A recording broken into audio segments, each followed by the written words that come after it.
લોકમત ન્યૂઝમાં આપનું સ્વાગત છે। આજે સમગ્ર ગુજરાતમાં તાલુકા પંચાયત અને જિલ્લા પંચાયતની તમામ બેઠક ઉપર મતદાન થઈ રહ્યું છે। તેમાં શેરખી જિલ્લા પંચાયત અને તાલુકા પંચાયતની પણ ચૂંટણી યોજાઈ હતી। સ્થાનિક સ્વરાજ્યની ચૂંટણીને લઈને મતદારોએ આજરોજ ઉત્સાહપૂર્વક મતદાન કર્યું હતું।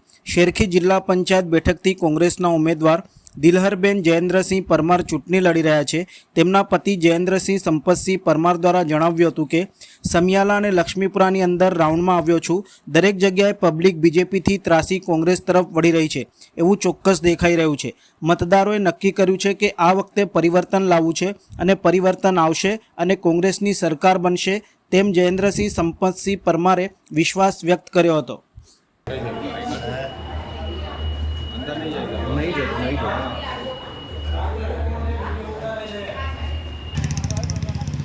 आई गयो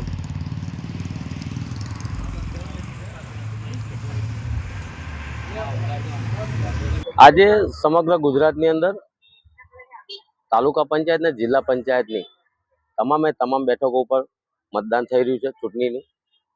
તેમાં મારી શેરખી 25 શેરખી જિલ્લા પંચાયતની પણ ચૂંટણી આવેલી છે અને તાલુકાની પણ 4 તાલુકાની પણ ચૂંટણી આવેલી છે, જેના સંદર્ભમાં અત્યારે હું સમિયાલા અને લક્ષ્મીપુરાની અંદર રાઉન્ડમાં આવ્યો છું।